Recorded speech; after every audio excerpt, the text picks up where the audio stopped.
بسم اللہ الرحمن الرحیم۔ سب سے پہلا سوال ہے، ہمارے بھائی انس صاحب سوال کرتے ہیں کہ تزکیہ نفس کیسے کیا جائے، کیونکہ آج کل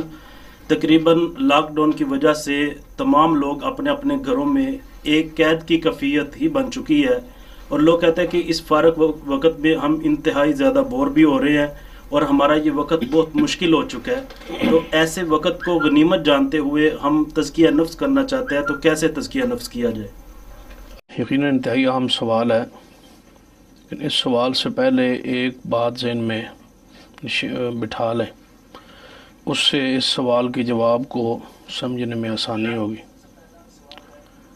کہ دنیا کے اندر کسی بھی عمل کا کوئی ثواب نہیں ہے جب تک وہ عمل رسول اللہ صلی اللہ علیہ وسلم سے ثابت نہ ہو۔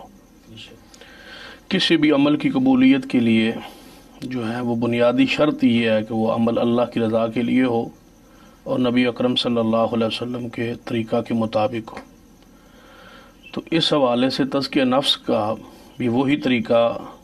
شریعت میں مقبول رہے گا جو نبی اکرم صلی اللہ علیہ وسلم سے ثابت ہو۔ آپ کی آمد کا دنیا میں بنیادی مقصد ہی یہ تھا۔ قرآن پاک میں ارشاد ہے،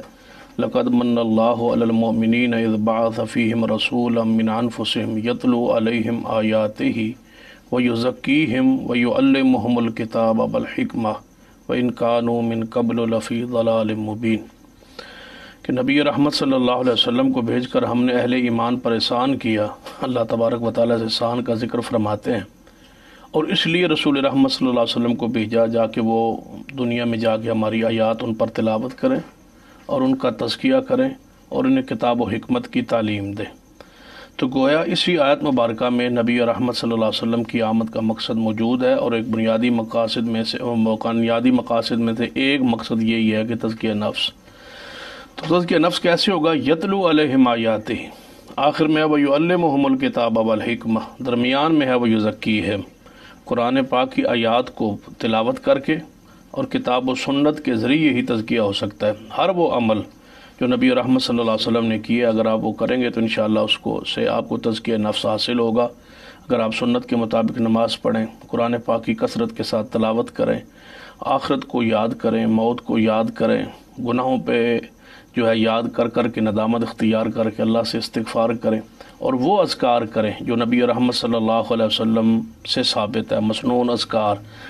یقیناً ہر وقت اگر آپ کی زبان اللہ کے ذکر سے تازہ رہے گی تو یہی اصل میں تزکیہ نفس ہے کہ آپ کا نفس پاک ہو گیا ہے، آپ نے جب بھی زبان کھولتے ہیں تو اللہ کا ذکر جو ہے ہر حال میں کرتے ہیں،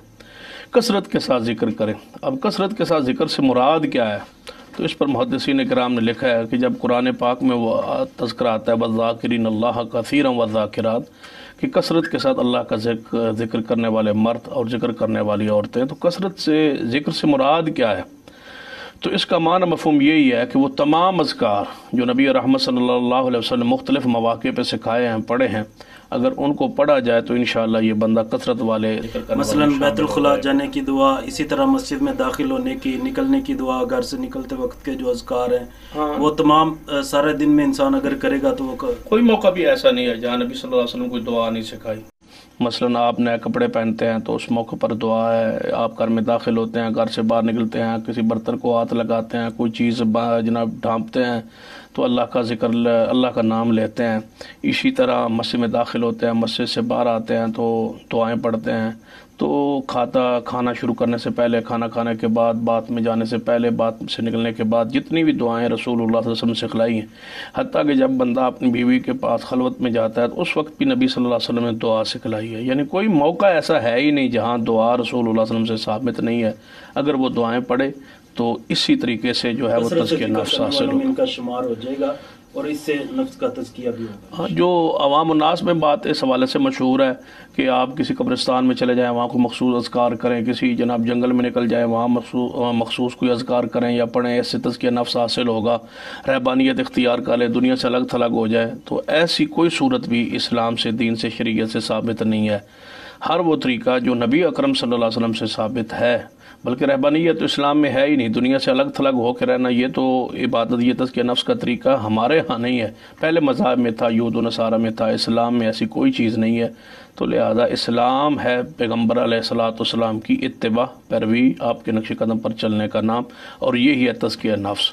جو اس کو حوالے سے لوگوں نے اپنا ایک فرمولہ بنایا ہوا ہے یا اپنا ایک ذہن بنایا ہوا کہ ایسے تزکیہ نفس ہوتا ہے، یا درختوں سے لٹک جائیں یا کوئی مخصوص قبرستانوں میں یہ ایک ٹانگ پر کوئی اذکار کریں تو اس سے تزکیہ نفس ہوگا، تو یہ مسلمانوں میں غیر مسلموں سے یہ طریقے رائج ہو گئے ہیں، داخل ہو گئے ہیں، مگر اسلام میں ایسا کوئی طریقہ موجود